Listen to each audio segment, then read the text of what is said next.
ముందుగా మీడియా మిత్రులకు పాత్రికేయులకు నమస్కారం. నా పేరు ఎం శ్రీనివాస్ నాయక్. నేను ఎస్టీ సెల్ జిల్లా అధ్యక్షుడిని పనిచేస్తున్నా. ఇవాళ అల్లూరి సీతారామరాజు గారి జయంతి 129వ జయంతి జరుపుకోవడం కలెక్టర్ ఆఫీస్ దగ్గర జరిగింది.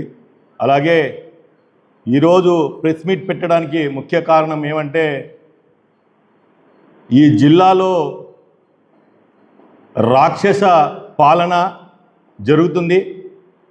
ఈ రాక్షస పాలన ఎందుకు చెప్తున్నామంటే, ఈ జిల్లాలో అధికారులు కూడా వైసీపీ అంటే మాకు ఎక్కడికి పోయినా కూడా అవమానాలే జరుగుతున్నాయి. ఎందుకనంటే ఈరోజు అల్లూరి సీతారామరాజు జయంతి సందర్భంగా ఈ డిస్టిక్ గిరిజన శాఖ అధికారి శ్రీనివాసరావు గారు మాకు 2 రోజుల క్రితము పిలుపు మేరకు ఈరోజు అల్లూరి సీతారామరాజు గారి జయంతికి మేము అక్కడికి ఈరోజు వెళ్ళడం జరిగింది. జరిగిన తర్వాత అక్కడ గిరిజన నాయకులంతా, మా గిరిజన బిడ్డలంతా వచ్చారు. ఎవరికి తోచింది వాళ్ళు మాట్లాడారు. మాట్లాడిన తరుణంలో నేను ఒక ప్రతిపక్షంలో ఉండి ఒక ఎస్టీలు సమస్యలపైన 4 మాటలు మాట్లాడదామని చెప్పేసి పోతే నా ప్రక్కన ఉన్న వాళ్ళకు మైక్ ఇచ్చి మాట్లాడిచ్చారు. దాని పక్కన మైక్ కట్ చేసి ఇవ్వలేదు. ఇదే గిరిజన శాఖ జిల్లా అధికారికి హెచ్చరిస్తున్నాను. ఎందుకనంటే ఈరోజు ఆయన అవమానించడము ఎంత దారుణమో ఎందుకంటే గిరిజనుల సమస్యలు కలెక్టర్ గారి దృష్టికి తీసుకెళ్ళాలి. ఈ జిల్లాలో ఎంతోమంది మా గిరిజనుల బిడ్డల పైన దాడులు జరుగుతున్నాయి, అత్యాచారాలు జరుగుతున్నాయి, కొట్టడం అయితే ఏం జరుగుతున్నాయి అని కలెక్టర్ గారి దృష్టికి తీసుకెళ్ళి మీరు కూడా దీని మీద ఒకసారి స్పందించండి సార్ అని చెప్దామని చెప్పేసి ఈరోజు మేము కలెక్టర్ గారి దృష్టికి తీసుకెళ్లాలని చెప్పేసి పార్టీ తరఫున మేము రిప్రజెంట్ చేయాలని చెప్పేసి వెళ్తే, ఈ గిరిజన శాఖ అధికారి కూడా టీడీపీకి ఒత్తస్సు పలకడము ఎంతవరకు సమంజసమని చెప్పేసి మీ ద్వారా అడుగుతున్నా. ఎందుకనంటే ఇవాళ ఆర్డీఓ గారైతేనేమి, కలెక్టర్ గారైతేనేమి, మన గిరిజన ఎస్టీ కమిషన్ మెంబర్ కూడా వాళ్ళ ఆధ్వర్యంలో ఈరోజు వాళ్ళ అందరి ముంద ఇంత అవమానం జరగడము, మా పార్టీకి మమ్మల్ని ఎంత అవమానపరిచారో ఒక్కసారి ఈ జిల్లా గిరిజన అధికారికి నేను తెలియజేస్తున్నాను. అదే ఎందుకు ఈరోజు మాట్లాడుతున్నానంటే, ఇదే గిరిజన అధికారి పైన ఎస్సీ ఎస్టీ అట్రాసిటీ కేసు నమోదు చేయాలి ఇతని పైన. ఎందుకనంటే మమ్మల్ని అంతమంది ముందర వీళ్ళంతా విట్నెస్.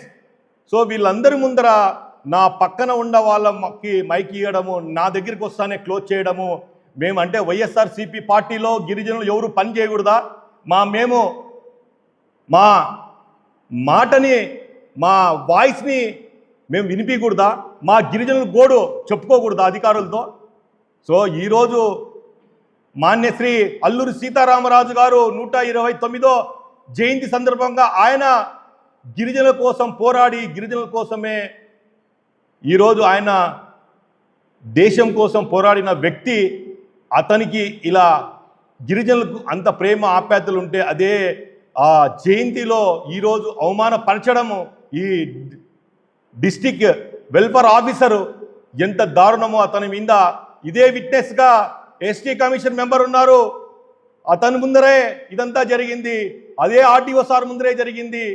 ఇవన్నీ జరిగినా కూడా నిమ్మకు నీరెత్తినట్లు మా వైఎస్ఆర్సీపీలో గిరిజనులపై ఇంత దారుణంగా దాడులు, అత్యాచారాలు జరుగుతుంటే మేము వాయిస్ వినిపించడానికి, అధికారులకు చెప్పుకోవడానికి కూడా ఈ ప్రభుత్వంలో ఈ అధికారులు కూడా చిన్న చూపు చూస్తున్నారంటే ఎంతవరకు న్యాయమో చెప్పండి అని చెప్పి మీ ద్వారా తెలియజేసుకుంటున్నాము. అలాగే ఈ జిల్లాలో ఈ గిరిజన సంక్షేమ అధికారి ఎక్కడ ఎన్ని సీట్లు ఉన్నాయి, ఎక్కడ టీచర్లు అదే టీచర్లు అరకాకొరక ఉండే టీచర్లతోనే పాఠాలు చెప్పిస్తూ కాలం ముందుకు సాగనిస్తారు. ఇదే అధికారికి ఇదే ప్రభుత్వంలో ఎస్టీ గిరిజనుల వారికి బ్రహ్మాండంగా చేస్తున్నాడు ఇతను అని ఎస్సీది కూడా ఇతనికి ఎస్సీ బాధ్యతలు ఎస్సీ హాస్టల్ బాధ్యతలు కూడా ఇతనికి ఇన్ఛార్జ్ కూడా ఇచ్చారు. అయ్యా శ్రీనివాసరావు గారు, మీరు గిరిజనుల పట్ల నీకు చిత్తశుద్ధి ఉంటే అందరికీ ఒకే విధంగా చూడాలి. మేము రాజకీయాలు చేయలేదు, అక్కడికి వచ్చిన తర్వాత మా పార్టీ ద్వారా రిప్రజెంట్ చేసి నేను నా కండవా కూడా వేసుకోకుండా అక్కడ కూర్చొని ఉన్నా కూడా మా వరకు వస్తానే మీరు మైక్ కట్ చేయడం ఎంతవరకు సమంజసం అని మీ అందరి ద్వారా తెలియజేసుకుంటున్నా, అడుగుతున్నా. ఇంకో విషయం ఏమంటే, ఇదే ఎస్టీ హాస్టల్స్ బుక్రా సముద్రంలో ఇదే గిరిజన శాఖ అధికారి అక్కడ ఒక హాస్టల్ కడుతున్నారు, గురుకులం హాస్టల్ కడుతున్నారు. 5 ఎకరాలు భూమి కేటాయిస్తే ఆ 5 ఎకరాల భూమిలో ఒక కాంట్రాక్టరు ప్లెయిన్గా ఉండే ఒక భూమి దాంట్లో కట్టుకున్నారు. ఇక్కడ కొండ అయితే కొండను తవ్వాల్సి వస్తుంది, ఖర్చు అవుతుందని ఆ కొండకి ఆ 5 ఎకరాల భూమిలో కొద్దిగా ప్లెయిన్ ఉండే చోట ఉంది, ఆ కొండ మాత్రం అట్లే పెట్టారు. అక్కడ ఆట స్థలం లేదు, ఏమీ లేదు, ఎవరు అడిగేవాళ్ళు లేరు. కొంతమంది ఇతని దగ్గర గులాంగా ఉండేవాళ్ళు, గులాంగా ఎవరైతే ఇతని దగ్గర ఉంటారో వాళ్ళకు మాత్రమే పనులు చేయడము, వాళ్ళకు మాత్రమే భయపడడము ఇంతవరకు జరుగుతుంది. కానీ మేము ఏ రోజు గిరిజన ఆఫీసర్ దగ్గరగా ఎప్పుడూ కూడా నా ఫలాంది కావాలా, ఫలాంది ఉండాలా అని చెప్పేసి అడిగిన దాఖలాలు లేవు. కానీ ఇతను అతనికి సంబంధించిన వ్యక్తులకు, అతనితో పాటు ఉండే వాళ్ళకి మాత్రమే ఈ టీడీపీలో కొంతమంది ఎవరైతే ఉన్నారో వాళ్ళకు పని చేయడానికి ఈ ఆఫీసర్ వచ్చారని చెప్పేసి ఈరోజు తెలియజేసుకుంటున్నా. ఇంకో విషయము మేము అడగడానికి ఏమంటే, కలెక్టర్ ఆఫీసులో కలెక్టర్ సార్కి మాకు మైక్ ఇచ్చినంటే ఆయనకి మేము తెలియజేస్తాం. ఎవరు సార్, మా జిల్లాలో గిరిజనుల పైన ఇలా దాడులు జరుగుతున్నాయి సార్, సో మీరు కూడా కదమ వాళ్ళంతా గిరిజన సంఘాల వాళ్ళంతా అడిగినట్ల మేము కూడా అదే అడిగి, సార్ ఫలాని మా ఎస్టీ అమ్మాయి ఇట్లా జరిగింది, అత్యాచారాలు చేసినారు, మానభంగాలు చేసినారు, గిరిజనులు కొడుతున్నారు, ఇది అడగడానికి మేము మైక్ ఇచ్చినంటే ఆయన దృష్టికి తీసుకెళ్లాలని చెప్పేసి మేము అంటే, ఈరోజు నిర్లక్ష్యంగా ఈ అధికారి పైన ఈరోజు అవమానపరచడం వల్ల ఈ ఎస్టీ గిరిజన అధికారి పైన ఎస్సీ ఎస్టీ అట్రాసిటీ కేసు నమోదు చేయాలి. లేని పక్షంలో ప్రైవేట్ కేసు అయినా వేస్తానైనా అతని పైన.